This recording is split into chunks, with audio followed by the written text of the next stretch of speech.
The following is brought to you by the Social Suplex Podcast Network. Are you tired of the same old pro wrestling? Then check out the amazing action on Powerslam.tv, the biggest indie pro wrestling channel in the world. Get over 3,000 hours of the best pro wrestling events from over 100 of the biggest names in the industry from over 15 countries around the globe. Get your free trial today at Powerslam.tv. This is Jordan Grace, and you're listening to the Social Suplex Podcast Network. BWB, this is One Nation Radio. You better get it right. Rich Latta, James Boyd came to give them life. The Blackest Wrestling Podcast has come to kick all ass and drop it 6 feet if they kicking trash. Word, let me welcome y'all to something different. And if you dig it, man, you should let some friends listen. We be getting it in, this on the regular, dude. Ravish and flow, but this shit rude. See, James don't rap, so I had to break it down. The whole network, man, we coming for the crown. Raps in the columns, I keep them both covered. Making the beats too, so the listeners can bump it. Hit us with the rating, yeah, I'm saying it's a 5. Before you hit it, talk, bob your head side to side. It's One Nation Radio, and this is the beginning. It's Rich, and I'm here with James. It's time to listen to One Nation. We got to unleash the power of the pyramid. This is Mike Sempervive from WrestlingObserver.com. Check me out on Wrestling Observer Live every day. And also check out your boys, Rich and James, on One Nation Radio. This is Kenny Omega. We're listening to One Nation Radio. Check it out, guys. These guys know what's up. Big Kenny Omega fans, and that's all that counts to me. Goodbye and good night. Bang. Welcome to the January 20th edition of One Nation Radio. I'm your host, Rich Latta, of course, here with my co-host, James Boyd. James, what's going on, man? Not much, man. Ready to talk about the week in Royal Rumble. I'm actually excited for Royal Rumble right now. I actually have some anticipation as opposed to, before when you get to a big show, you're kind of like, just, the card looks good, but you kind of want to temper expectations. Like their last, 2 weeks of TV and TLC, left a good impression on me. So I'm kind of I'm cautiously optimistic. Like I feel like I'm ready to get stomach punched, but I don't ever trust these people. I'm kind of ready for it. I'm kind of like, this is like probably the most positive I've thought of a WrestleMania big pay-per-view probably since WrestleMania 34. But yeah, you know what happened there. I don't ever trust these people. I sit back and then I wait. Yeah, I am. You know what? I agree with you that is the approach I should be taking. But I get Ronda Rousey versus Sasha Banks. I get Asuka versus Becky. I get a women's Royal Rumble. I get a men's Royal Rumble after last year's. How they knocked both of them out the park. You get Finn Balor. You get Brock Lesnar versus somebody new. This is. I mean, obviously, there's still Shane and Miz versus The Bar, and I don't really give a fuck about that match. But aside from that, I think every single match is a solid thing that I either want to see or I thought they've done well as far as building. So we're going to get to that a little bit later. We got a full Royal Rumble preview coming towards the end of the show. We got some news items to get to. But first, make sure you guys are rating and reviewing us on iTunes, Podbean, or wherever you listen to us. Also, tell your friends about the Social Suplex Podcast Network. We also just launched the Pro Wrestling Tees store. You can get the official Social Suplex Podcast Network shirt on there. Sure, we will have some One Nation Radio shirts soon, and we're gonna have the ill designs because we're gonna have a bunch of globes and pyramids and different things of that sort. So, and also make sure you guys check out our friends at Powerslam TV. The link is in the annotation. If you're a fan of independent wrestling, they have over 4,000 hours of footage from all around the world. Make sure you use the code Social Suplex to get your free month's trial and check out all the other shows on the Social Suplex Podcast Network.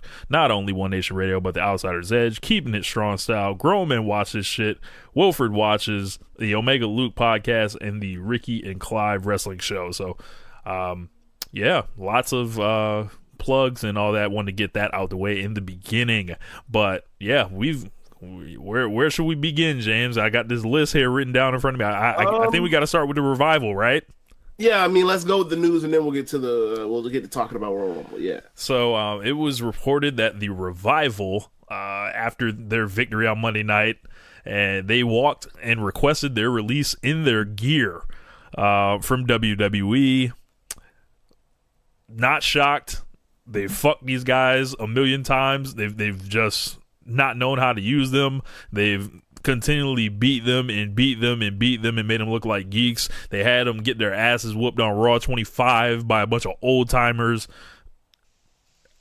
I'm not shocked at all that these dudes are requesting their release. What do you think about all this, James? I think that I can obviously the want to be out of there right now, given what potentially is outside of WWE for them. I think that it was, I guess it's one of those closed mouth don't get fed type of situations where, like, if you want to get out, you got to ask. But I mean, we all kind of knew that, like, the answer was going to be hell fuck no, right? So now it's kind of trying to figure out where we go from here as far as what is their outlook for the until they're out of there in 2020 or whatever else. I wonder how they're going to handle as far as, like, what they're going to do with them in the future, because it's not like they need them for the Raw tag division to succeed, because it's not succeeding even with them. Like, they have completely fucked this entire division. Like, I think this discussion needs to be had as far as we talked about, like, their lack of depth for their ancillary divisions, like or the division that they treat as ancillary, like the tag division and the women's division. As far as, like, there are no mid cards on either brand. It's either you're in the title picture or you're off TV or in catering, right? So, right now would be a really good damn time, for them to consolidate both divisions into a single division that travels from place to place, especially if you're going to add on a women's tag division. That seems to also be something that is going to travel from show to show. I can't even really say they failed with the Revival, is that they never even tried with the Revival, rather than they've had some injury, unfortunate patterns with the injuries, but they've never made them the champions. They rarely give them time to do anything on pay-per-view. They're pretty much TV opponents for people in programs, or they're off the show. Right. If you're the Revival, of course you want to leave, and you've been building up a feud with the Young Bucks for a year, and you come out here with the FTR on your gear and Dash. Now his name is Daniel Wheeler, and he changed his name to that on Twitter. He owns a copyright for FTR now. They've been advertising this. They are laying the groundwork for an exit. I cannot blame these guys. They've been given nothing but shit since they've got called up from NXT. Like, they got to beat the New Day their first day on the roster, and that was probably the highlight of it. Yeah, they injured Kofi, and then, like, they moved, and then you think, okay, so that's the first big program. No, they moved the New Day to SmackDown. Yeah. It's like, well, what the fuck then?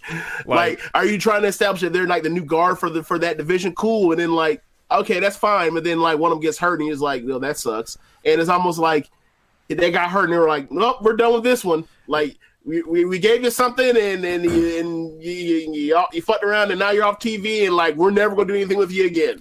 Yep, and with AEW being in the picture now, that would be a perfect place for the Revival to go. They have I can't even, like, blame these guys.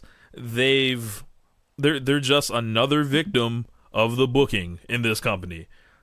Yep, that's what happens. That's what happens. They're like everyone else. Yeah, and if they're the first people to go, and it's supposedly they're under contract until 2020, I don't anticipate WWE wanting to let them go before them. I don't know. I think the only thing that can happen is, they try to get out and just walk out at this point. I mean, but you can't really do that because they'll just get Neville'd. Yeah. And then you're just stuck and, like, the time doesn't tick off or whatever else, or dangle grind, whatever you want to call it, and, like, the clock doesn't keep ticking. You're pressing pause, and, like, then they'll decide what they want to do with you. They'll probably put you on ice for or at least or about a year, or it could be longer. If WWE sees no value in them and they don't want to use them, all they're doing is being a petty ass company that has people on papers essentially, and if they ain't gonna be shit, they literally got these dudes on papers, and they don't want them to be shit somewhere else because they don't know how to use them. Yeah, I agree, and I think that it is petty. However, like if I was running their company, I'd do the same thing. And I'm sure that if you were, if you have no use for them, fire them. Well, okay, but the thing is, I get what you're saying, and I agree with you. And my thing is, ultimately, the right thing to do is if you are going to do something with somebody, you do something with them. Like I'm not like okay, so but I guess what I'm pointing out that like yes, you're correct. The right thing, ultimately, moral thing to do is if you're not going to just based on goodwill, and if you're not going to do anything of substance with them, and they're not happy. What's the point? And they always talk about how they want to keep the locker room sad or the morale up. If you're gonna have two motherfuckers that are sitting over there sulking and upset, then there's better off for them to go somewhere else. However, then you throw in the part where you got to put your business hat on, and the business part is like they're much more valuable outside than they are inside. So they're going to try to play keep away with AEW or Ring of Honor or MLW or New Japan or anywhere else because that's what the stakes are at this point. And like, and a lot of this is going to come down to over the next, weeks and months and potentially years. Is WWE is going to look like the bad guy in a lot of these things over the years. Well, whose fault is that? Huh? Whose fault is that? Oh, the game theory is the fault of that. Yeah. And also WWE for the fact that like they don't know how to utilize talent, generally speaking. Yeah, absolutely, that's their own doing. This is of their own doing. Like, but one thing we also have to start with is this is also their fault. But this is like a fault of like, well, geez, like this is almost like a it's a good problem to have. They have too much goddamn talent. Well, that's exactly why, and I think I said on the show last week, this is why another major league company needs to exist in America. Like so they can't just stack NXT like that and keep motherfuckers on developmental contracts. There's way too many talented people now. The globe has built itself up to where talent can be everywhere, and right. Not only should wrestling fans be happy, this will get wrestlers used. It'll get the right wrestlers pushed now. If you've noticed, all of a sudden since December, the people that have just been on ice this whole time are all of a sudden getting pulled out to mothballs. It's just mighty. It's just a weird coincidence that all of a sudden we're starting to see Andrade Cien Almas after he was not on a single pay-per-view last year. And we'll get to him in a moment, but yeah, these are all dominoes that are going to fall slowly, and the Revival's the first one that really like went out with it. Yeah, like ultimately this is. I honestly think that this is coming down to like WWE is like they're not worried about AEW taking away like becoming WCW like or that level. I don't think they're scared of that at all. I don't think they're worried about them becoming Nitro era WCW at all. I think they're worried about the fact that their fan base, the market share and the fan base of pro wrestling around the world and in this country has dwindled so far down that even if AEW gets a chunk of the marketplace, it could be disaster for their stock price. I think that's what it is. I don't think they're actually like worried about, oh my God, what if they become Nitro? I don't think that's at all. I think it's like, oh my God, what if they just become bigger than TNA? How badly would that hurt our ratings if people just come over there and they're getting a million viewers every single week? That would hurt them very badly because they have so much product out that people want to make choices, and like if just enough people make that choice, that could hurt their stock price. That could hurt all the stuff they can do. Like they still have the TV deal, so they're still protected from that. But I'm talking about like after that deal.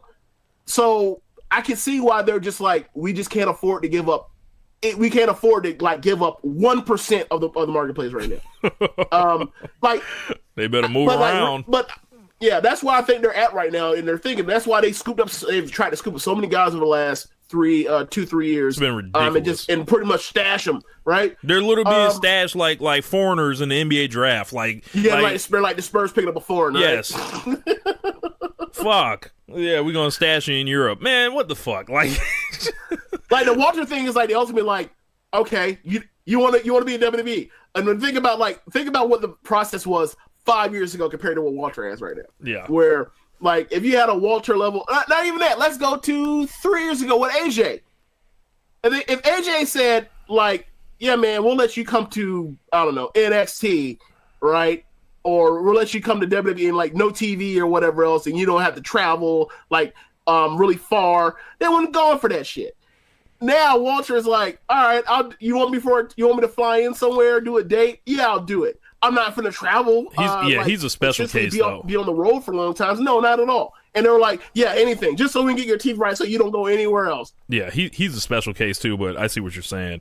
I think we can throw AJ into this conversation, too. We might as well go right there with it. AJ Styles is setting himself up. He's in the best position of possibly any wrestler since when? Like?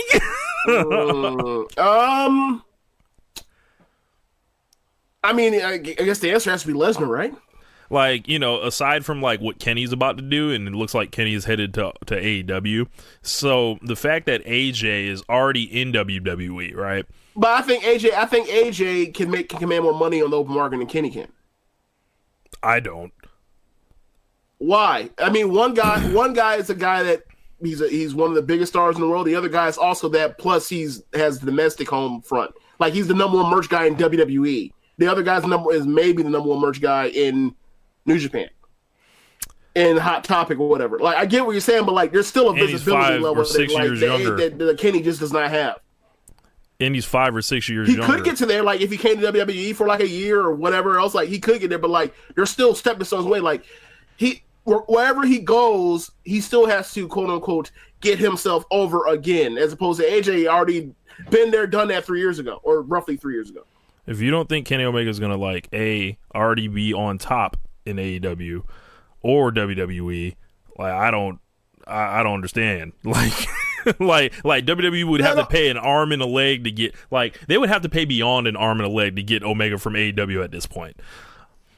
With AJ, I think the thing is, the only thing that would help him in this case would be he can play against his old WWE contract. He can literally say, double this shit, Vince, or I'm going to AEW. But here's the thing, right? I guess what I'm saying is the part where, like, he's quote unquote already proved it to Vince, as opposed to you get there, you sign, and then Vince still has reservations until you blow him away, and then he finally wants to give you the push after that. Like, he's already been past that. Like, granted, we all believe that if they don't fuck it up, like, Kenny would get to that point. But, like, how do I say this? I believe in the entire world, Kenny is, to the entire world aside from Vince McMahon's bubble, right? The hotter property is Kenny Omega. But the thing is, like, AJ on his side, he's more known product to the rest of the world, or the rest of the domestic world of wrestling fans. And he's also a made guy in Vince's mind. You see what I'm saying? Like, I think that little bit, because Vince is the number one, is a promoter for the top company in the whole world. Like, that holds more sway than the fact that Kenny at this point is a hotter property, because we've seen how properties come to WWE, and we've seen how Vince fucks them up the second he gets them, because like Triple H making those negotiations, and we assume that Triple H will be handling people's bookings in the future after this Vince thing passes or whatever. I said Vince thing passes, that sounds bad, but you know what I'm saying. Like, once this Vince thing is over, Triple H is the next guy, and Triple H will be able to better understand what his audience wants, as opposed to this mid-70-year-old motherfucker. So yeah. I think that holds it. Either way, AJ's getting either way, we're arguing. I feel like we're splitting hairs. Like, both of them dudes are going to get a gigantic amount of money per year whenever they hit free agency. Yeah, I just think that one has a notch that, like, I think one has a notch that, like, the other one just doesn't have, because he hasn't had an opportunity to earn that. Like, don't think AJ won't for a second walk and be like, thanks for the memories, Vince, like, and be like, yeah, I'll do this lighter schedule, won't have to travel, and I'll make an absurd amount of money. He's definitely in play, especially when his contract is actually about to come up, because if AJ, say you're AJ Styles' wife, right? Imagine if you find out that AJ Styles didn't take a conversation from AEW. Like, you didn't do what? Like you didn't go see what they was talking about? So there will be a conversation that is had on that end. So look, honestly, there's probably already been a conversation. You know how that goes. Yeah. Like, you talk about tampering on other stuff. Like, think of what we all know about the NBA, or think about the Monday Night Wars, where just like, oh, like, you know, officials can't speak to the actual you know, wrestler because of tampering, whatever. All you gotta do is like, okay, well, we'll just have Cody talk, or we'll just have like somebody else on the roster go talk to them in travels and just bring up conversation, like in go-betweens and liaisons and intermediaries. Like, yeah, like I'm sure like there's already been feelers thrown out already. Like, that's the same way to, like, you know, oh my God, like somebody signed him the first night of free agency, a minute after free agency hit. Like, how did that happen? Yeah. Oh. Speaking of more people, supposedly Mike and Maria Kanellis had requested their release, and then came back out and Maria said they did not request their release, and then probably went on to like shit on Ryan Satin or whoever, like, for not, like, quote unquote following up. Ryan Satin came up and said, well, I did do my due diligence as a reporter, but you didn't refute me or anything like that. So, and there are like several people that have, you know, reported this. So either, like, you know, he got bad information, or he got information from other people, or didn't get an answer from her. I don't see how that's Satin's fault, but this is just another case of people wanting, you know, supposedly being linked to leaving WWE. It does not look good. Yeah, I mean, and the motivation is there. They brought him in, they did nothing with him. They did less than nothing with him. Like, he was out here, he was Sami Zayn's jobber. You know how loyal you have to be on the card to be Sami Zayn's jobber, right? Job boy, whatever you want to call him, whooping boy. So then he, you know, he has his demons, and then he's able to recover, and then he, you know, he's now 205 Live, and, you know, like 205 Live is, you know, they don't have a touring, you can't get road money off of that. Like, people are there, like, it's cool because you're in WWE and you're getting more money than you probably that a lot of guys did before, like when they were just working Evolve or wherever else. But for people that have, you know, had that kind of go and had like that ability to go get show money elsewhere, like, that has to be frustrating. Like, that's you know, that's part of the reason why Neville is, part of the reason why Austin Aries left, including the part of Austin Aries is just difficult to be working with, period. But he's the malcontent. But like, I imagine, like, you know, you were out on that outside life or whatever else. Like, I imagine he wants, you know, a bigger spot or more, you know, more chance to prove himself or more money, period. And, you know, I guess you want to, where do you want to go from there? Do you want to talk about the potential Ziggler stuff? Well, one other thing. So basically, Maria was saying that she did not ask for her release on Instagram. She said it's speculation and rumors that ran rampant. Someone is playing all the wrestling news sites. And on Ryan Satin's side, he said, for what it's worth, he had multiple sources confirm the story, plus additional publications have since confirmed that their request was denied. It's also worth noting that Pro Wrestling Sheet reached out to them before publishing the article and were told there'd be no comment. So, I mean, if it's your agenda to shit on wrestling news reporters, go right ahead. But you can't say that dude didn't reach out and try to get the right thing. But yeah, and I mean, whatever. It is what it is. Like, I remember when, like, you've heard the story about TNA when Meltzer found out that TNA was getting canceled, right, off of Spike, right? Yep. All right, then, like, what did they all do? They all said that Meltzer's a fucking liar and whoever else. Like, you know, it happens. Like, it's okay for you. It's okay, and this happens all the time with the one that always, like, reminds me is, like, with reporting in general, but when people also talk about like sports reporters and like they say they were there, it's their story, so this reporter is clearly full of shit or whatever else. Is like, I remember Chris Mortensen, ESPN, you know, remember him, even though you stopped watching football a couple years ago, you remember him, and he reported that Mark Sanchez had some type of shoulder injury and he was going to go on IR. Mark Sanchez went on Twitter immediately and was like, "That's bullshit. That's a fake story. I am not." Guess what happened Guess what happened like a few days later or a week later, Rich? Man probably went on IR. With a shoulder injury, had shoulder surgery, season was done. Exactly. So like that, like, so I was there. It's my story. Da da da da. Blah blah blah blah blah. Like, okay, like it's okay. Look, you want to come out here and not and deny a story? That's your prerogative. But whatever it is, like, what was she gonna come do? What was she gonna say? That it was true? Like, yeah, she's not allowed to fucking say that. I don't fault her for this. Like, I mean, you could always say like, well, just don't say anything or just no comment or whatever else, move on. But like, look, like, the block is hot right now. People don't want their names on the street. I mean, that's kind of what it is. So like, I don't blame her for coming out here just being like, nah, that's bullshit, and then moving on with it. Like, because she can always just be like, end of the day, she can always say I denied it, and we can move on from there. Like, I mean, it is what it is. Ain't nobody. I mean, it's a part of the story because it leaks and it feeds into the whole. Everybody is, you know, basically doing the shuffle, musical chairs when it comes to talent and everything. So like, yeah, I definitely get that, but and also like that does. I mean, if she comes out and denies it like that definitely helps her standing with her employer. Like, WWE's want to hear that about all these people wanting like to or out here, you know, jockeying and scheming on how to get the fuck away from them. Like, God, I'm looking like crazy in these streets.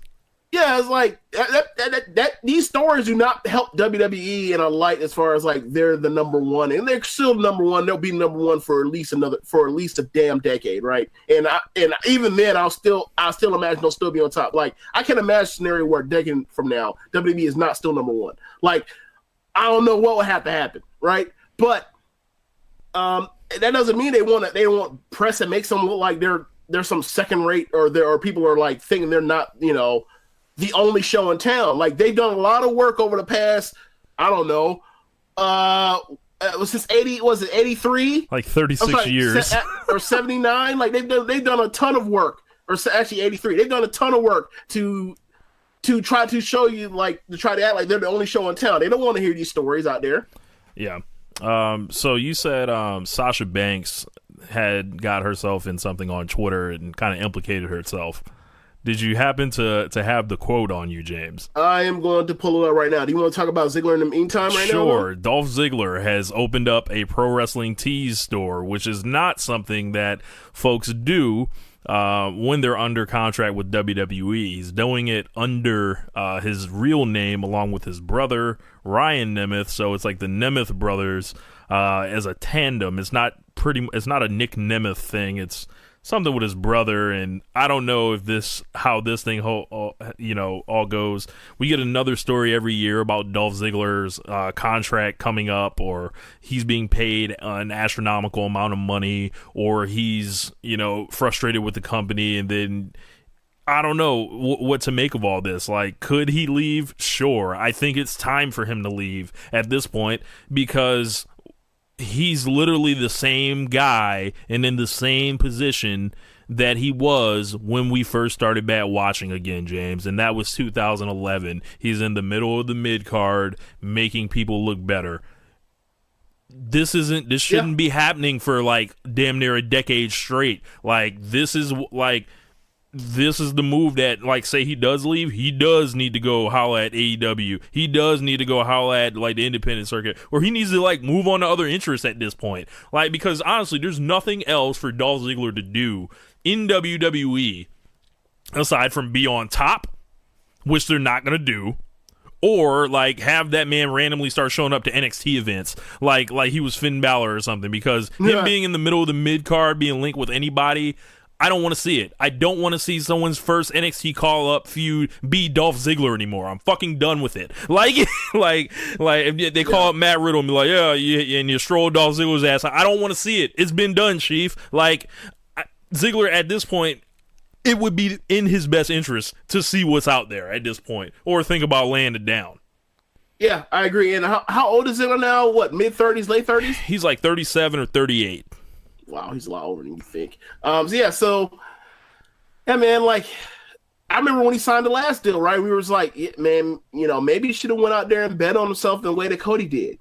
And I remember exactly what we all thought. And then, they did the whole thing, and, they did nothing with him again.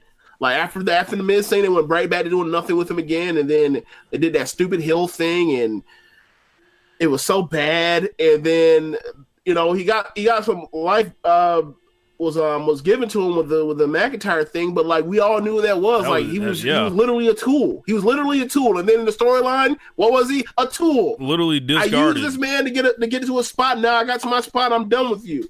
Yeah. So at this point, I don't see what I don't see what the motivation would be for Ziggler to stay. I don't know what fans would be like looking for Ziggler to stay for at this point. I don't know what you creatively can do with him that's fulfilling or satisfying. What are you going to do? Make him the Intercontinental Champion again? Like, I don't... Yeah. Like, a tag team champion? It's over. Like, he's done it all. Like, he's a Grand Slam winner. There's nothing else to do anymore.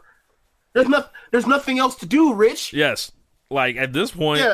They should be trying, like, Ziggler should be looking at an exit strategy to either go cash out and get that con money or bet on himself.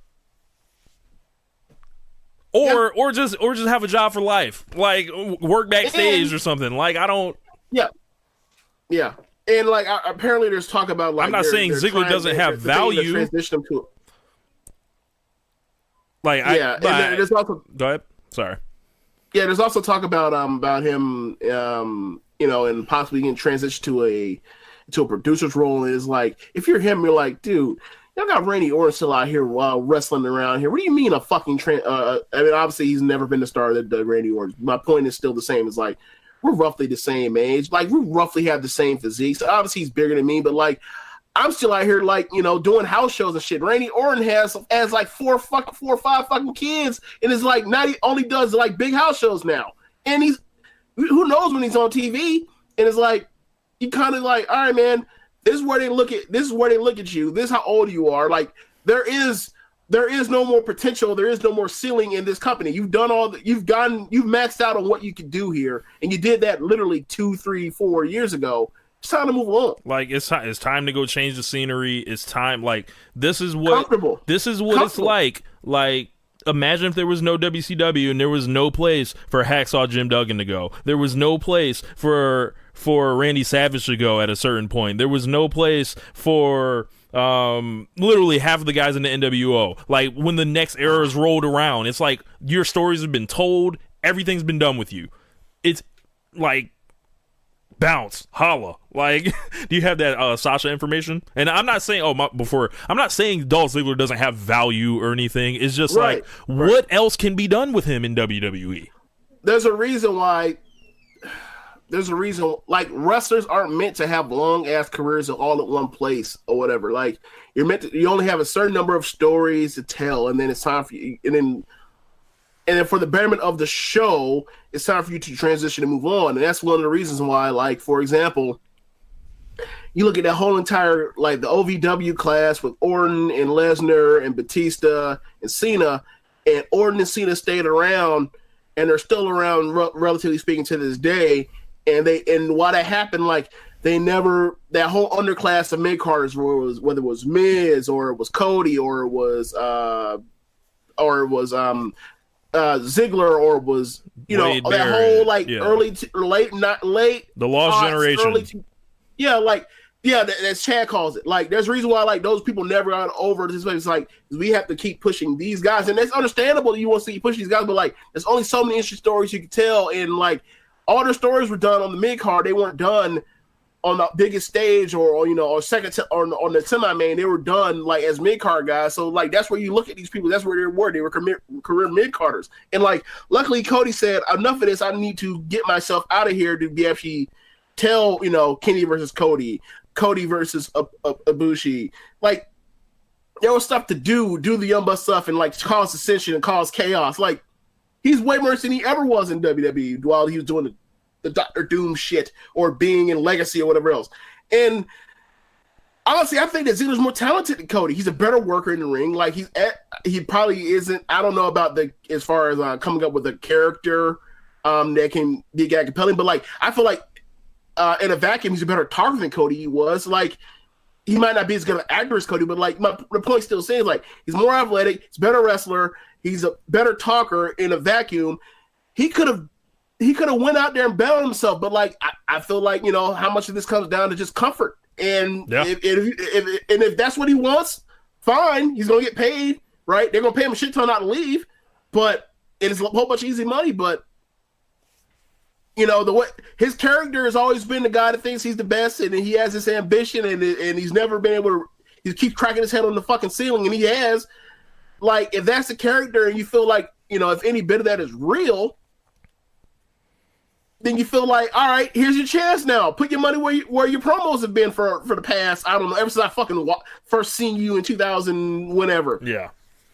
So about Sasha. Yeah. So Sasha was on Twitter, and she says, I want to be like the Revival WWE San Antonio. So then Dawson says, it doesn't matter where we go, we're stealing the show, FTR. And then she puts up, and then she replies to Scott Dawson a GIF that says, take me with you.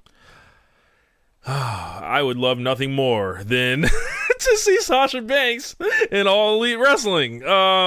If that's the case. This is a woman they fucked around over and over and over. They pigeonholed her in the wrong character. They've handcuffed her to Bayley for literally a year and never let them do anything. They've used her as a prop for Charlotte to go over and make her legacy on. They've used the coolness of Sasha Banks and her rabid fan base to sell lots of merchandise, but never really cash in those chips with her being on top for any extended amount of time. If you're Sasha Banks, why should you be excited about the women's tag team championships or have to fake like it when you feel like you should be number one? You're the greatest women's wrestler that has ever come through this company's doors, and you had to be content with this shit while they push Charlotte, while they push Alexa Bliss, while they push Ronda Rousey. You're stuck being fucked. And also while they're pushing Becky right now. Yeah, like on a different show. But you know, that could all change and become one. And then where do you find yourself as this stale babyface character? Like, if this doesn't shock me at all, like you told me about this a couple minutes ago, I would love nothing more than for Sasha Banks to go somewhere and be the top star that she can be if she's not going to be allowed to turn heel, if she's not going to be allowed to be a champion or become a main eventer again. Another person. This would be bigger than ever. This would be the biggest defection of them all if this went down. Yeah, could be. Like this is somebody that they've underutilized while also knowing full well like the kind of star potential that she's always had. Right. So like that's another one. Is like this is one of those like this is also like this is more of a shining example of this is of your own making. And I mean, I love Sasha. I would love for her to stay with WWE because I would love, because she's so talented and she's given me so many great memories over the last, I don't know, what's 2000 or like last 5 years, right? But she's been slotted too. You reach that point where we were just talking about with the Ziggler thing. It's like, how many times are you gonna crack your fucking head on this ceiling before you say, you know what? It ain't me, and pull that Cody's like, it ain't me, it's y'all, and if my circumstances change, I know what I believe in myself to be able to do.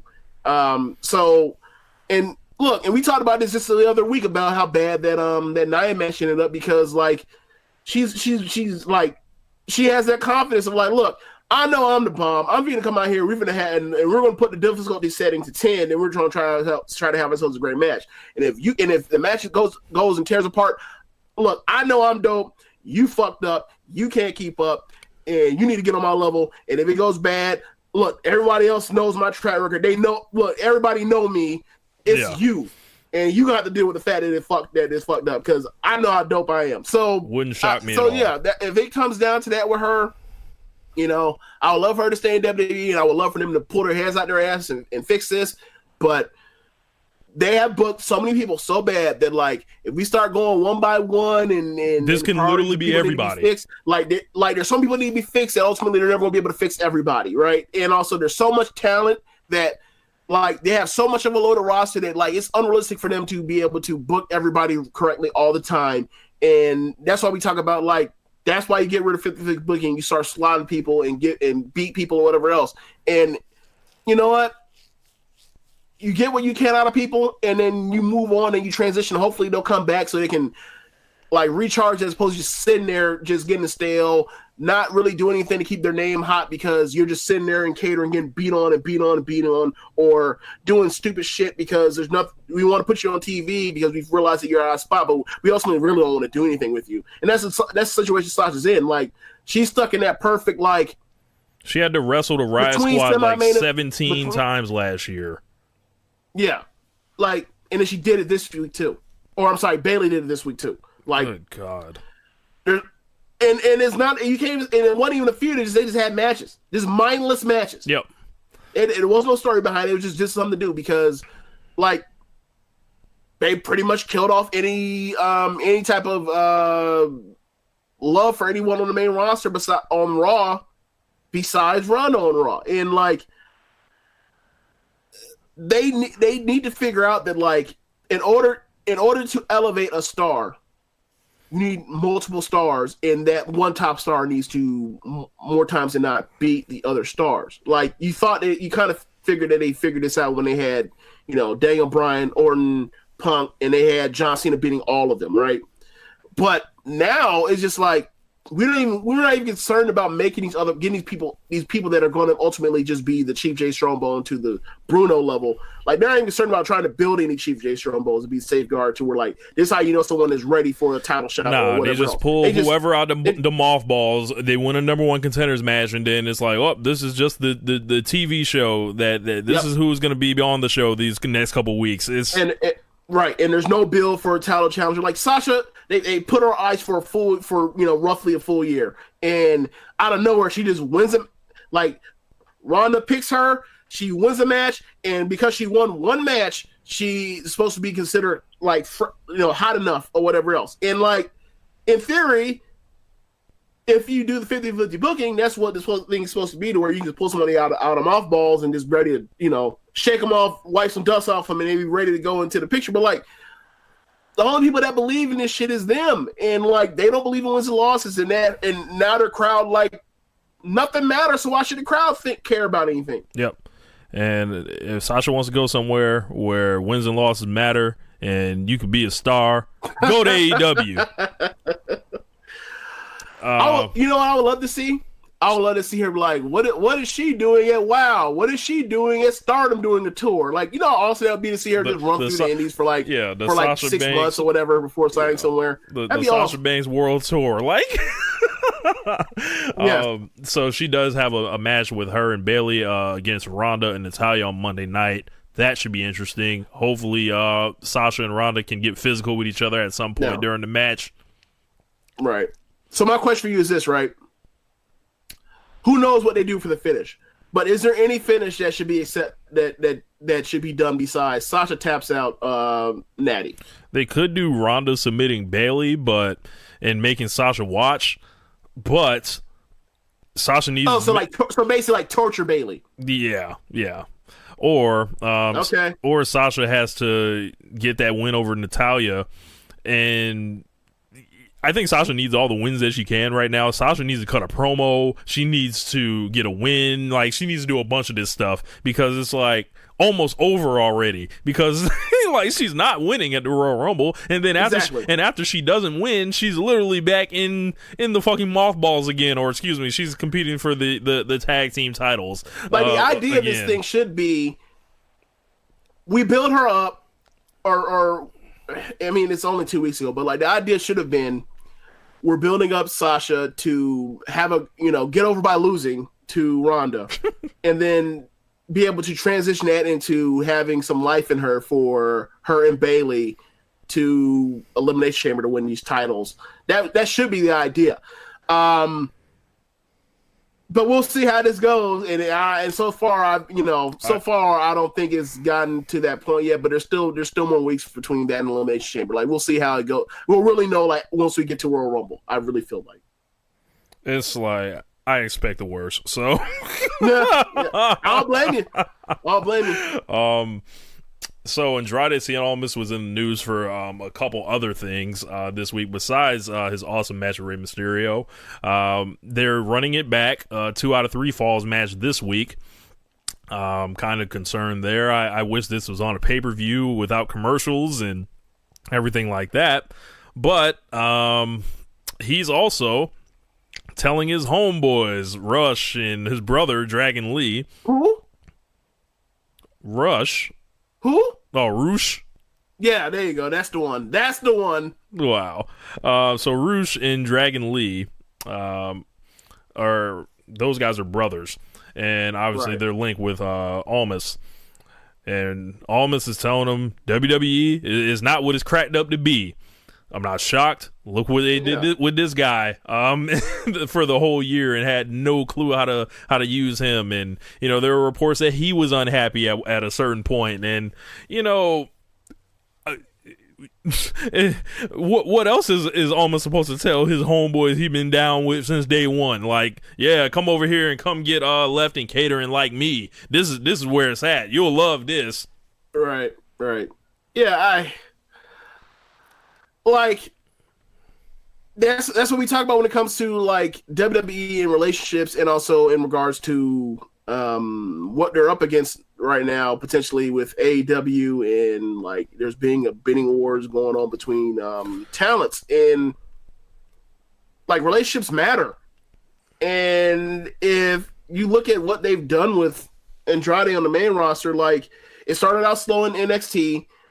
And then the Zelina thing, the connection worked, and like he took off, like he just knocked out the park too. And so you think like, all right, like you look at what this company is trying to do is like, all right, like Andrade should be somebody that should be someone that should be like a part of the future for the next decade in WWE. Absolutely, like they struck out with Sin Cara.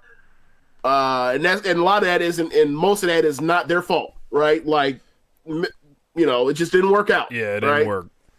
And then like the Del Rio thing, like they went too hard, too fast. Del Rio was a face that they pushed as a heel for so long, and he's naturally, charismatic and everything. And then also like Del Rio also has his own problems of being an asshole. So. And then, they had a second chance with him, and they immediately made him a heel, and they did the Mexican American shit that made no goddamn sense, and, and they ruined him again. And no one for fucking a bitch up. That's all they do. Right. they haven't knocked that apart with it's Ray and it's Eddie and any other Mexican they've ever had, they fucked it up or has gotten fucked up, right? So that's their track record, like since I've been alive and watching WWE. Like, so this was the one to come along. Like, he's 28, he can wrestle anyone, anyway. He may be the best wrestler in the company for all we know. And he has a great act going for him. And like they just put him on ice. And they want to push Zelina as a wrestler, and that just was not gonna do. That was literally bad coaching, where you expose her flaws and unnecessarily when you could have situated her and made her feel more important and more prominent than she actually was. In as far as within that act of her and Andrade. And it's like, you had Del Rio. How long ago was that when Del Rio was like almost ain't happy? How long ago was that? Was that a year? Was that less than a year ago? I think it had to be before the NXT, like when he caught fire in NXT. I think it had to be more, yeah. Yeah, so it's like, but man, these people talk like, like they have their own network, right? So people are gonna look out for each other. They don't want anybody to be miserable. Like, I mean, they're friendly relationships or whatever else. Like, people are gonna speak their truths and explain like their situations to everybody else. And like, if they've had a bad run with the company, and like they're gonna be honest about it. And I shouldn't expect them though because they paid them because so like they're not buying their silence, like yeah, like they're getting paid to work there, not paid to just flat out lie to their friends on behalf of a fucking multi-billion-dollar company. Get the fuck out of here. Yeah. Yeah, real interesting about that, and keep an eye on Andrade Cien Almas until WrestleMania. It'll be interesting to see how he's used in light of all the contract season and everything else going on in the world of wrestling. And speaking of like something that has the initials WOW, so you like that transition there?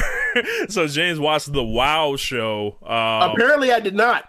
Apparently you did. Like, okay. Because remember, like the thing is, like I watched the wrong episode. Cause like I heard so much good talk about the episode, and then like I go to because I missed it, so I go to the website. I go to watch it, and I'm like, what the fuck is this? This is clearly not. And then after talking to you, I was like, clearly this ain't the episode because like there was no Santana Garrett, there was no Tessa Blanchard. And then like I go to the Access website and watch their promo for next week's show, and like it looks awesome. I'm like, nah, this is definitely not what I was. Nah, this ain't it.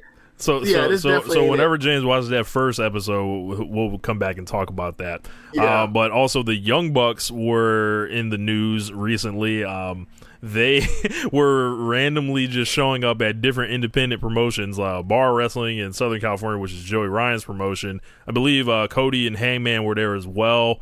And they just showed up, and then they randomly last night showed up at Defy Wrestling in like Seattle, that area. So the Young Bucks barnstorming tour before the AEW shit launches. This and people were losing their fucking minds when these dudes show up. So where will they show up next? It seems like. No, but I mean it's cool to keep their name out there for now. Especially given that we don't know, or we have a pretty sure we don't know, but we have a pretty good idea of like of them basically like they're gonna miss out on that Madison Square Garden show. So chances are, like I definitely see why they feel the need to go out there and kind of keep the name in the news or whatever. Yeah. It's cool. Yeah. But I'm kind of at a point where it's like, look, man, get the TV deal, and let's see the TV. Like, the anticipation is killing me, so I'm trying to keep detached from that because, like, I just want to watch some good wrestling. Like, that's the reason why I picked up the Stardom subscription. That's the reason why I tuned in for a while because I heard the reviews for it. That's the reason why, I picked up New Japan. That's the reason why I watched Takeover London. Like, I just want to watch some good wrestling, and like, I'm sure they're going to give it to me. I just kind of want to get to it now. That's kind of the reason why I'm excited for Royal Rumble because like it looks like there's gonna be a lot of good wrestling on that show, and I can't wait. Like I just want to get there. I don't want to get hyped up for that. I don't want the hype. I just want the product. I want to inject it in my veins. So yeah, the Royal Rumble card. We'll get to that real quick. So obviously we've got looks like 9 matches on the show. It doesn't seem like anything will be added this week, so if there are, tough shit. So there, I don't think Lashley's going to be involved on a singles match. So no, he's in the Royal Rumble. Yeah. Shinsuke Nakamura and Rusev once again wrestling. So they fought each other at Crown Jewel. They fought each other at Fastlane last year. They've fought each other on Christmas night for the U.S. title. And they're running it here again. I think Nakamura has the. I don't know. Rusev's the champion now, right? Yeah, I mean, I end this and I have Rusev win, and I try to move him on to like I don't know, maybe like Andrade once he gets a couple victories over Ray. Yeah. So I feel like if you're going to have that be a TV feud, cool, but like you need to transition that and turn it into momentum in a direction for especially now that or for Andrade, and also like try to breathe some life into the title program. Yeah, Nakamura doesn't need the U.S. title anymore. I was tired of seeing his Dipset photo shoots and everything else. It's just like Nakamura in this blue just looks like, bruh. Like that United States title on him is just a license to mail it in. It feels like so. What's going on? Like, would it be the worst thing to like start trending Nakamura towards turning back face? I mean, ultimately, it comes down to whether or not you're gonna do something with him, right? So, like, if you're gonna do next to nothing with him, like you've been doing with him since WrestleMania 34, then like, who gives a shit? Yeah, that's true. I don't even know why I like concern myself with WWE booking. So, okay, yeah, but real quick, right? So he's been wearing that bodysuit, right? Yeah. Or the deal. Yeah. So you notice that, like, they've had you got your boy Baron Corbin since he got he's your boy Baron Corbin ever since he got not my boy fired. He's your boy. Ever since he got fired from the GM thing, he's still wearing like the GM outfit. Right. Like the idea is they're trying to cover the bodies of people they don't think or have the bodies that they want on TV, and like that bodysuit came into play with Nakamura just recently. So yeah, I think is he on that list? I think that's in play. I think that's in play. He's on that list. Apparently so. Boy, or at least that's what it looks like. Yeah, it does look like that. Like for me, it's like I don't give a shit what Baron Corbin's chest looks like. I don't give a shit what Shinsuke's collarbones look like. I just want to see him. Well, I don't want to see Corbin wrestle. I want to see. Yeah, I just want to see that. But I just want look, man. I don't care about that shit. Like athletes come in whatever the fuck they want to come out as, and then they wrestle. Like when Roman was out there, who apparently we've seen him shirt around, has a great physique for the business. He comes out there fully dressed from head to toe in black, like who I don't care. Come in whatever you comfortable in wrestling and then wrestle. Yeah. All the other shit is bullshit to me. I don't care. So we've got a tag team match for the SmackDown Tag Team Championships. Not the New Day, not the Usos, not Sanity, not Gallows and Anderson, but The Miz and Shane McMahon will be challenging the Bar for the SmackDown Tag Team titles, and I hate this match before it even happens. It makes me want to vomit watching Shane McMahon in a wrestling ring at this point. It is just, why? Like Nancy Kerrigan, why do I have to continually watch this non-punching motherfucker on this show? Isn't he like in charge of the fucking show? How is he trying to be a tag team champion at the same time? Because we're not supposed to think of that, Rich. Oh my. You know that. If I have to watch this motherfucker pull up short on his coast to coast one more time, I'm going to flip something over. Well, you better get the flipping then, because it's finna happen. You saw what happened at the main event of SmackDown. Like, imagine that. Rand almost had the best TV match on WWE television in literally years. And the best wrestling match? And literally, what did they do? The main event is Shane going out there and going out there and landing up short, because he always comes up short when it comes to the coast to coast. He never lands and they flush did connect. Sheamus versus The Miz. The Miz, I feel like they have completely just missed the boat altogether. They're gonna I don't get it. Sheamus versus The Miz, this is awful. Wrestle crap.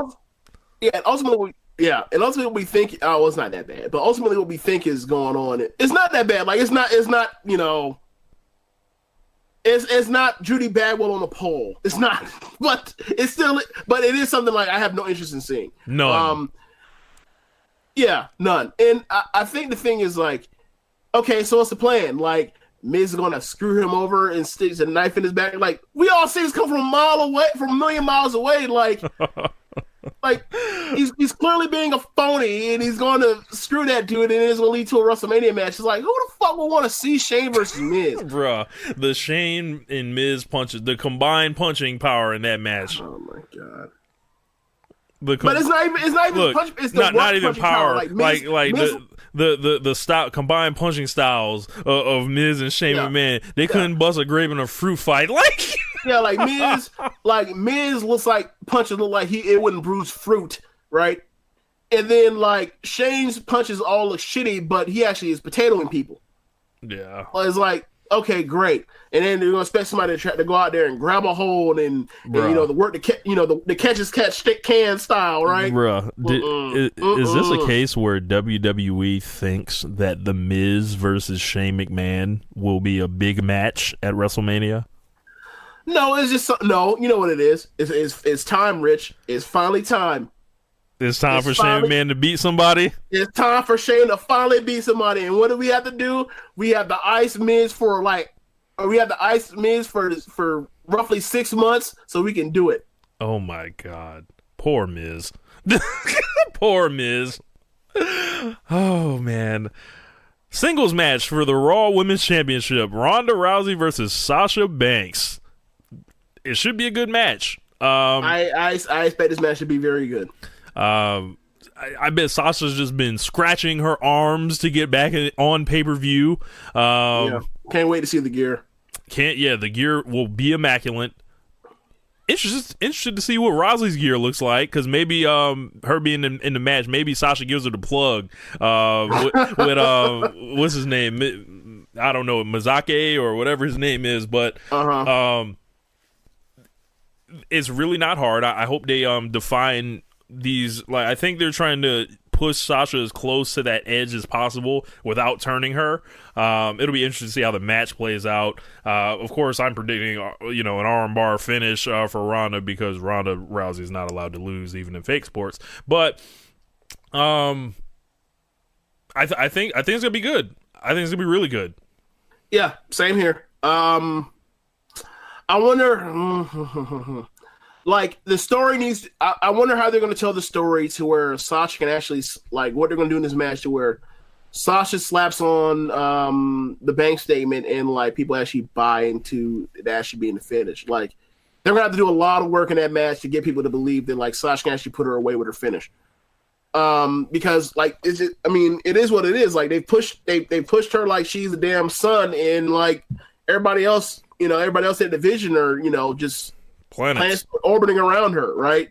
And Sasha's been so damn cold, she may as well be Pluto or Neptune, one of them. So that's kind of where we are with her, and I think they can get there with the match. It has to be really smart about their storytelling. That's all. I think so. They can get there but as far as the work in the ring, I think the work, like, they practice it or whatever else, like. I think it's gonna be a really good match. I really do. And I think Sasha's gonna take the personal challenge of, like, this is the time she gets to fight Ronda, and she's gonna try to have the best match with her, better than Charlotte, better than what Becky may be able to do, better than anyone else has been, which shouldn't really be hard, because we're only talking about Nikki, Alexa, and Nia Jax. And they're not on that class of wrestlers. But yeah, this is gonna be a message from Sasha Banks to the rest of the wrestling world, essentially, that she is the one. And also, like, this is her first really big match in a showcase match in a long ass time. So, like, she's gonna bring it. So, and Ronda always brings it. So I'm expecting that to be really good. Like, if this match ends up being 4 1/4, I wouldn't be surprised. But, like, I'm a temporary expectation. I expect probably like 3 3/4. Singles match for the SmackDown Women's Championship: Asuka versus Becky Lynch. I'm confused. I don't know what they're doing. If Becky Lynch loses, does she go into the Royal Rumble? I can't predict that, because I don't know if they're going to do such a thing with Becky, because I think they know people would actually like that.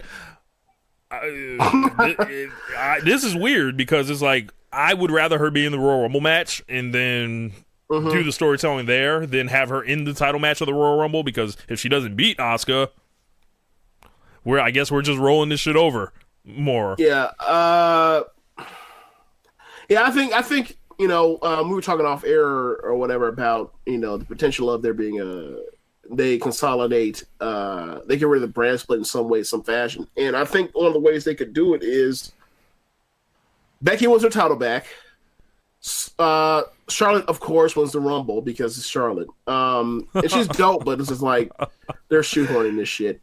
And I honestly think that like her being added to the match will make it better, but like storytelling wise, it's just that's not what people are looking for, and that's not even a smooth story of telling it. Whatever.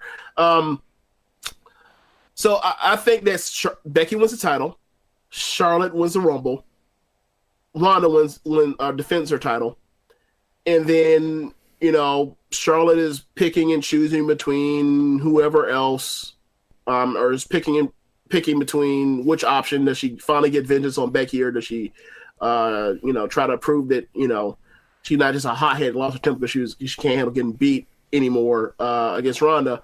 And then ultimately, like, they figure out a way on how to get there to where like both titles are on the line, and they're consolidating the titles into one title or whatever else, and whoever wins is an inaugural winner. So of course Ronda will win it.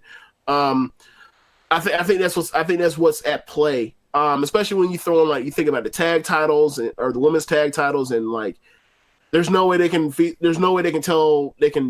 a good job with it not being floated between both brands.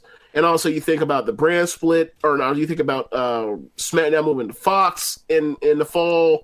Like, I think it'll make a lot of sense for them to basically have less titles, and you actually like make your top stars the champion instead of making this the people that don't try to get heat by people that suck being champion, all that kind of stuff. Like, I think it'll help that you have less titles, you put importance on the titles, and the champions float between both brands, and whenever there's a title program, that person shows up here and there or whatever else, and then you have more of a mid card established by doing that. I think that's like a best case scenario that I just don't know if they have any interest in doing. Like, does it make sense? It does make sense. Like, exactly. So it makes sense, so they might not do it. Like, yeah, because they still have an Elimination Chamber pay-per-view to come up, so there's still a lot of dust to be settled in Fastlane. But like, this isn't the ideal situation. If you're a Becky Lynch fan right now, I think you're really nervous right now. Like, are they about to fuck her? Like, so, but the reason why I say is like, okay, so now that they've shown their hand in the women's elimination chamber match is going to be for the tag titles. That means that like Becky can't lose and then like win her way into a match for the Rumble, like you can't have Becky. Or you can't have Charlotte win the Rumble and then not decide who she wants because she's choosing between people that she wants to get back at, and then like have Becky win the Elimination Chamber. Like, this is going to be like they're going to show their hand relatively sooner than than normal, because of the fact that like there is no route for Becky to get there unless like other than like she challenges and does title with title or whatever else, and like.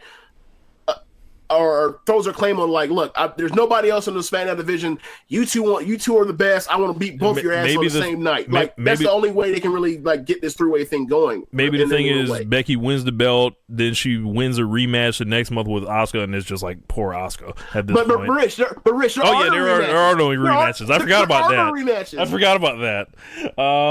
Even though everyone's getting rematches. Exactly. What is Becky getting right now? A fucking rematch. Exactly. Singles match for the WWE Championship. Daniel Bryan versus AJ Styles. Another rematch. Excited to see it. I thought maybe this is a Falls Count Anywhere match because they were brawling around the stadium and shit. That makes sense. I think that would make sense. They're going to have Vince in there with them. It's going to be funny to see Vince and Daniel Bryan on screen. Like, I'm just going to be all types of just hate watching this entire segment. It's like if Vince comes out there kisses his ass because he's a heel, like I'd be like, get the fuck out my face. Right. Like, Daniel Bryan needs to acknowledge, like, look, man, you've taken parts of my career away. Fuck you, or whatever else. Like, make it to where like Vince is the real heel for the segment at least, but like. Everybody, like, Vince is being meddlesome at a time when just like 5 weeks ago he said they weren't being meddlesome with the AJ thing and like slapping him and said, I'm going to get the attitude out of you, pal, and all the other nonsense. And then like also playing off the history that like, look, man, the entire Yes Movement thing got kickstarted or in part got started off by the part where like Vince and the Authority screwed Bryan. And like, he didn't forget that, and also thought the part where like put that man on ice for forever. And then when he was about to, potentially, So what's about to happen? Get out of here. They decided to look at the medical history again. So, like, they should play into that. Like, that would be good storytelling. So we'll see what they do. So I imagine as soon as what's about to happen, as soon as Vince gets in the ring, Daniel Bryan's going to hug him or something like that. Yeah, and I'm just going to like drop kick my television screen. Just. I believe that Bryan and Vince have a fine relationship, right? Yeah, however, I would assume that, but we don't need given what they've done on TV for 4 years, and given what's there as far from what's easy, you can just easily make something up, really whip up real quick from a storytelling standpoint. Like, it's all right there. It's an easy thing just to take and do, and people will buy into it immediately because of what's been going on with Daniel Bryan over the last 4 years. So it's like, please take this layup. It's really easy. Just do that. Just do that, please. The last time these guys met on pay-per-view was awesome. Yes. I expect no different here. And it's funny that Daniel Bryan is defending the WWE Championship, so he can't win the Royal Rumble. Yeah, that's another part that's funny. Fatal 4-way for the Cruiserweight match. Buddy Murphy defending against Akira Tozawa, Hideo Itami, and Kalisto. Kalisto does not excite me being in this match. Hideo Itami is cooked. Tozawa has been there before, and Buddy Murphy's Buddy Murphy. Not a bad thing or anything, but I need to see him against better baby faces, essentially. This looks like Buddy retaining, and I don't think any of the other three are championship material. Yeah, cannon fodder. Singles match for the Universal Championship. Like Tozawa's awesome, but they've had opportunities to do that with him before, and they didn't. Kalisto,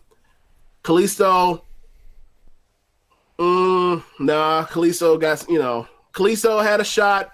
They've already, I don't see the new interest in him. And then, Tommy, I mean, if your idea is like you just want to move on to another heel to chase it seems more believable. Like maybe if you want to move Buddy Murphy on to other stuff, like you move on to NXT or UK or to the main roster, like in much of the way that they moved Ali, cool. But like outside of that, like I don't really see a reason. And like granted, like he's had a much better run in 205 Live than he had in NXT, but still just like I don't think so. Singles match for the Universal title, Finn Balor versus Brock Lesnar. Now, this was made official last week. We talked about it on our TV review show on Lords of Pain, and I'm of the idea that Finn Balor needs to defeat Brock Lesnar for the championship. If they want to come out here and if they want to stand behind their words and say that, this is a new era, they're listening and all that, this is the best opportunity that they have to stand behind that shit. I don't believe it's going to happen for a fucking second because these people are liars by trade, but if they want to, and I wrote a column this week pitching that exactly, and I feel like the value in a title change right now would be more. There would be more value than waiting for Brock Lesnar to drop the belt at WrestleMania to Seth Rollins, because this would be a shock. This would be something we don't expect at the moment, and it would pretty much open up the creative envelope to get an opponent for Finn Balor, which could be Seth Rollins still. And since there are no rematches, quote unquote, you could even use Braun Strowman to fuck Brock Lesnar out of the belt, however you want to do it, and get it going. Balor's not Roman Reigns, where you pushed him down people's throats for 4 years, so he doesn't need to beat Brock Lesnar clean in the middle of the ring with his move, with no interference, like Reigns should have done, but they hoed their ways out of that. But with Balor, him sneaking out with the championship, I think this goes down as like an all-time great decision if they do that. What value does Brock Lesnar have right now with the fans? The whole thing about being an absentee champion, that was created for Reigns. All this does is just make people not want to see this motherfucker. Like, yeah, I'm with you. I'm good either way. I just think that regardless of whatever they do, I mean, and also like you think of it this way, like if you go with Finn as a champion, leaving out a Royal Rumble, then like that means that like you could do a lot more things. There are a lot more options available to you in the Royal Rumble as far as a winner, right? Like you could still go with Seth. You could go with McIntyre. You could go with Strowman. There's a lot more guys. You can go with AJ. You could, like there are a lot more options for the men's Rumble if you go with Balor. If you go with Strowman, then if you go with Brock, then I mean you're pretty much looking down the barrel of either Strowman or Rollins, and that's it.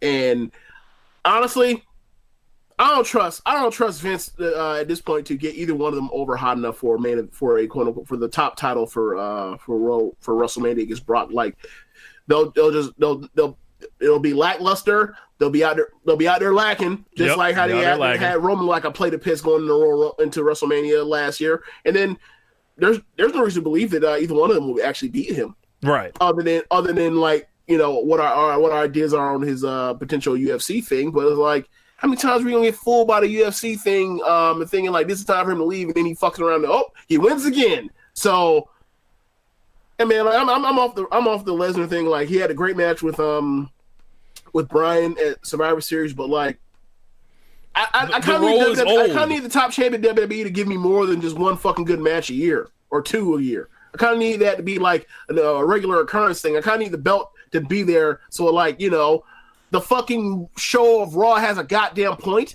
Correct. Like...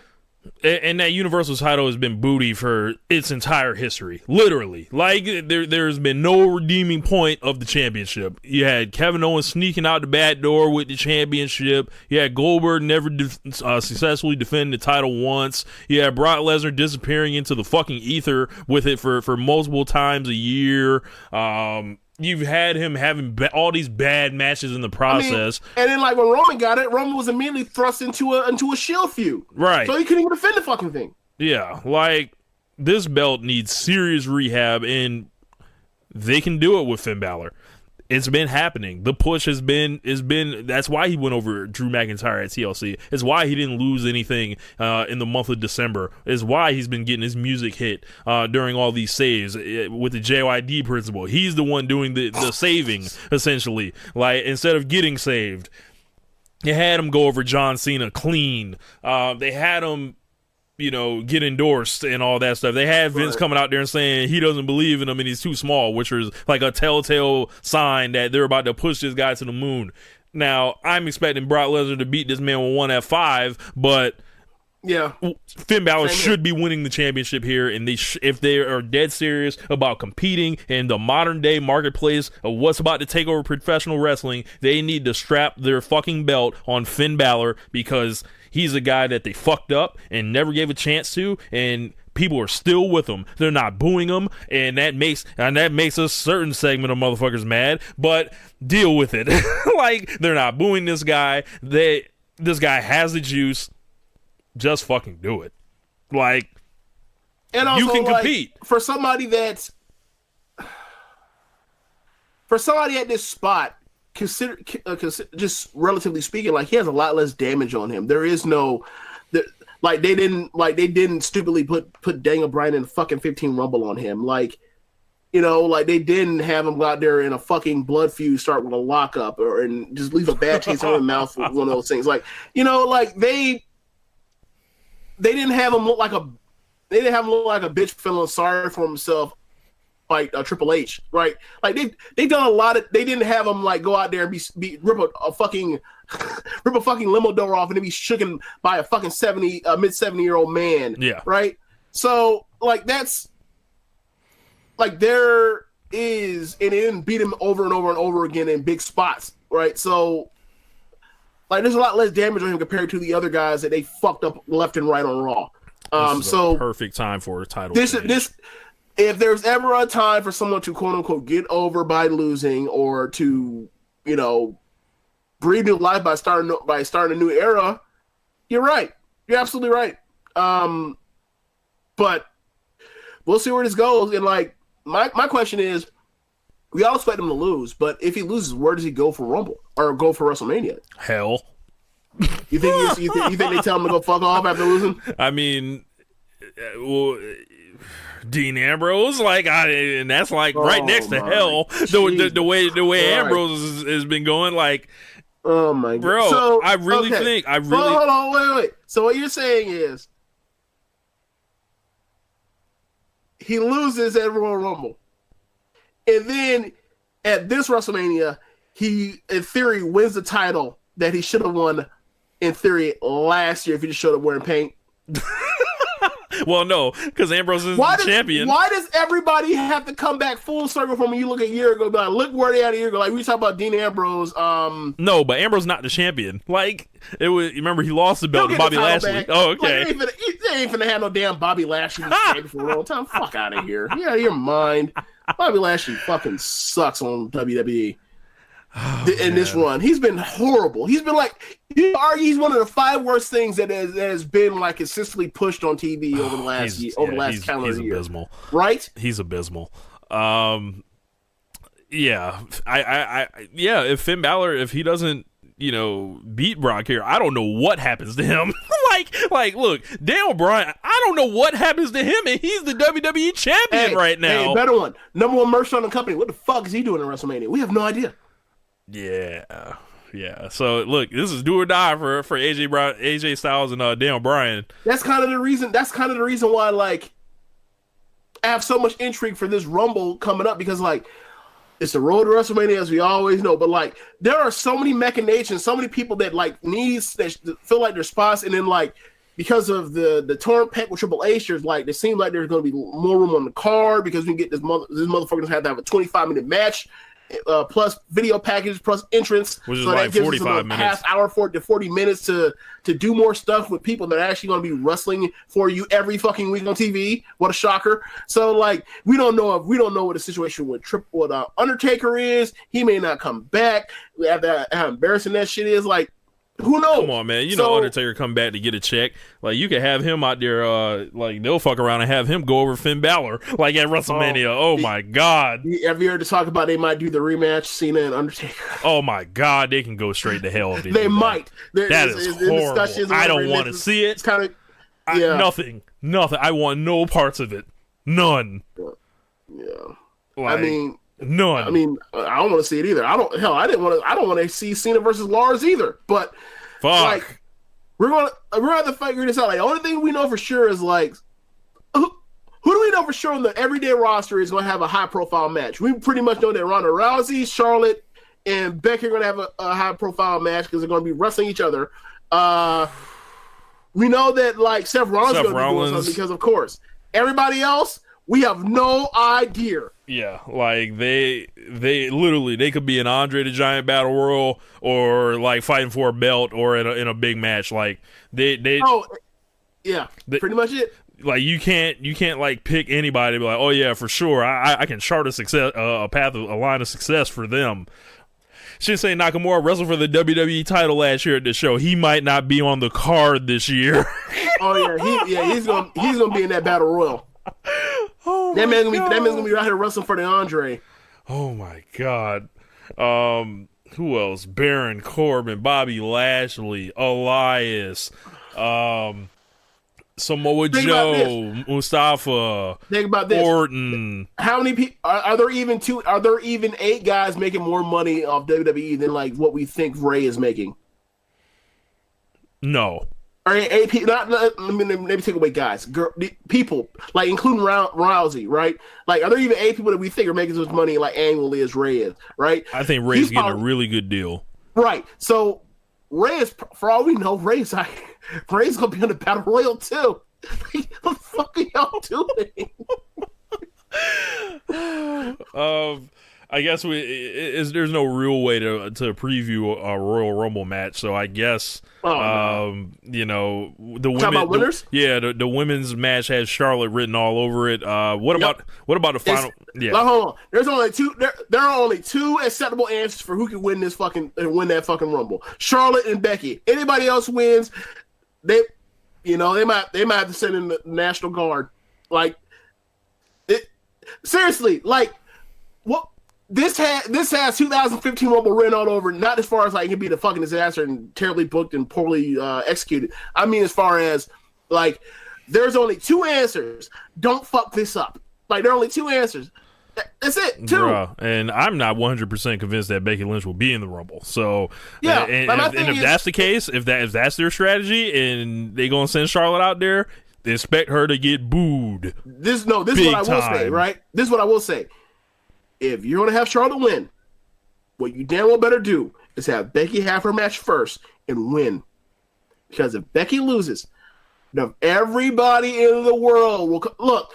I don't give a damn if you told the whole world for months now that Carmella is going to be number 30 in that Rumble. When number 30 comes out and that Carmella hits, they're going to boo the fuck out of that. They're going to turn on that show if Becky is not the champion beforehand. Like, You better figure this out. So, like, if they do the women's Rumble match before the SmackDown Women's title match? That would be such a bad idea. Such a bad idea. I know. It all sounds bad.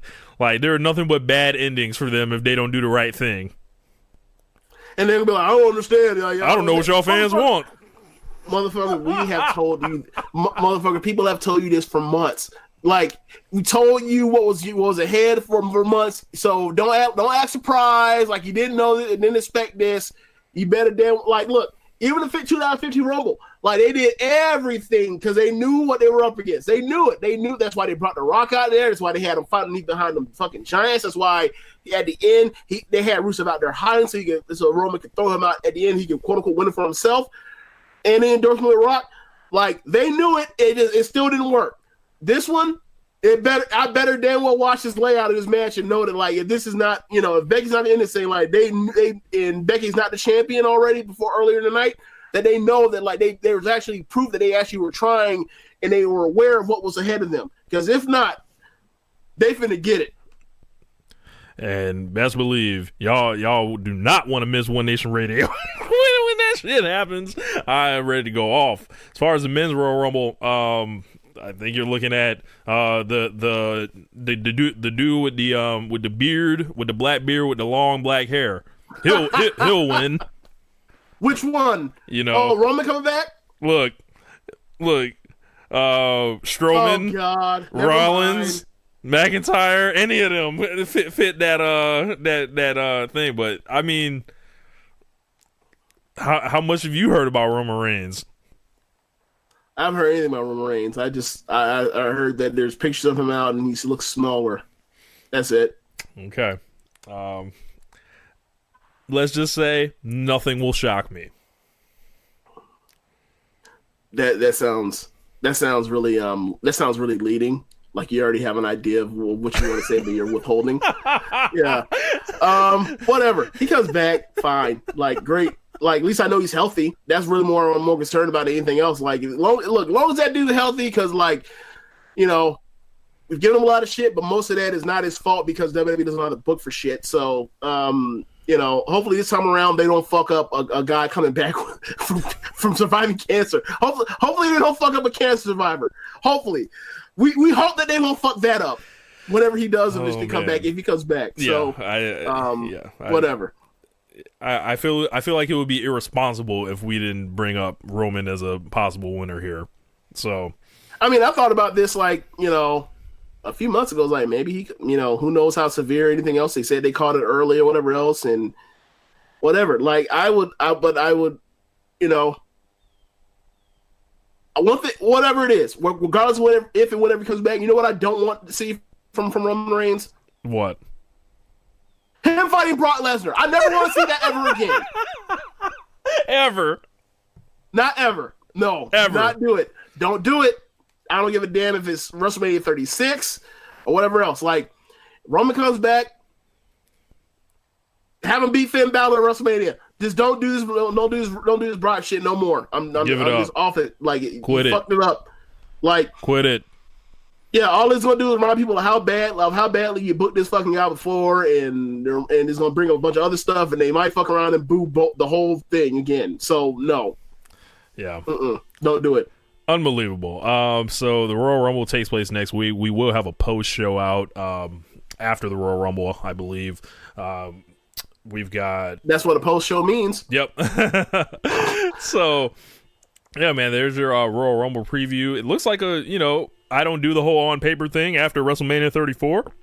But no, we know what it is. Like, all these pay-per-views on paper look stacked. It all comes down to their booking and the execution and the storytelling throughout their match and layouts of their matches. That's all it comes down to. Yeah, I think they have a lot to live up to from the Royal Rumbles last year, the actual Royal Rumble matches. This is not going to be the novelty that it was the first time for the women. I'm interested to see who the surprise entrants are, because they blew through a lot of people at Evolution. They could have brought out. Maybe they're sitting on some other folks, but I can only hope that they wrote down everything they did well in both of those Royal Rumbles, as far as like literally laying out the matches, using people in the right places, creating cool moments, stuff that the fans can kind of, latch onto in the match, like the 3-on-3 or the Final Four that they did last year. Mm-hmm. One can only hope, and if they don't do that, it's like, watch your own fucking tapes, like figure it out. But yeah, man, I think that's gonna wrap it up for anything else. James, you got anything else before we get up out of here? Did you want to talk to him about the NXT thing? No, we'll say that for the post show. Okay, that will wrap One Nation Radio up. Thank you guys for rocking with us another week here on the Social Suplex Podcast Network. Make sure you check out our show over on wordsofpain.net, where we review Raw and SmackDown, regardless of how terrible it is, and all the other great shows here on the Social Suplex Podcast Network. Anything else, James, before we roll up out? Oh yeah, I'm already hyped up and can't wait for SmackDown, because they're doing 2 out of 3 falls. Ray, Andrade. Can't wait. Cannot wait. What are you setting the over under at? If they don't get cute, I mean, it should be like, I guess 4.25. Okay. So, you never know with WWE. Sometimes they'll do 2 finishes right away, and then a DQ or a count out or some shit. So, I'm just gonna let it happen. So, like, I'm not, But that's gonna wrap up the show. Thank you guys for listening. We are up out of here. Peace. Later. Thank you for listening to One Nation Radio. We'll see you next time.